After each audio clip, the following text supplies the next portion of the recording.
The UAP stuff and our technological development live in completely parallel development tracks right now. If and when we figure out what's going on with UAPs, UFOs, that whole universe, everything's going to change. Wow. About a month ago, Molly O'Shea from Sourcery interviewed Palmer Luckey from Anduril Industries, and he had a lot of interesting things to say about UAP. In fact, that is not only the most watched segment of the Sourcery video, it is also the only time in the interview that she tries to move on and instead he goes back and just wants to say more things about UAP and UFOs. The most interesting thing to me that he had to say was something about what they might be or where they might be coming from, or should I say when. Now, don't get excited. Palmer Luckey does not subscribe to the extraterrestrial model or the idea that they're time travelers from the future, or they might even be us from the future time traveling back.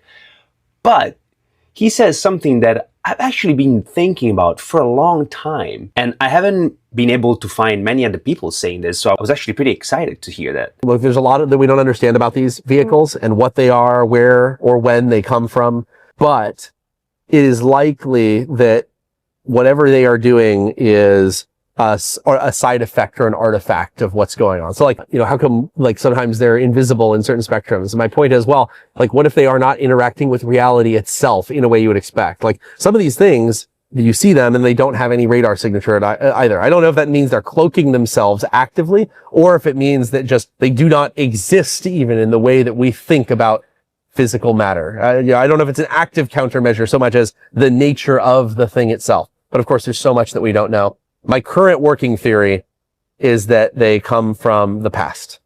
So Interesting. Okay. coming from the future is too hard. The physics just don't seem to work out. But if you think about it, there's a question of where they come from. Like, do they come from Earth? Do they come from nearby? Do they come from really, really far away? Wherever they come from, you know, spatially, the question then is, okay, temporally, what is more likely? That they happen to have come from this particular instant in time, or the hundreds of millions or billions of years that existed prior to our existence? You know, that could be true if they were just like waiting around and then came over, you know, at some point. It could be the case if they are regularly surveying and have just been around for a long time. You can imagine a world where maybe the Earth hosted advanced civilizations a billion years ago and we just don't even know about them. And these are the remnants of that. I'm not betting on any of these. It's just that wherever they come from geographically, there's a very, very long tail of time. And also there's ways to travel forward through time very quickly. You know, if I create a very strong gravity distortion, I can have subjective time inside of that bubble passing very, very slowly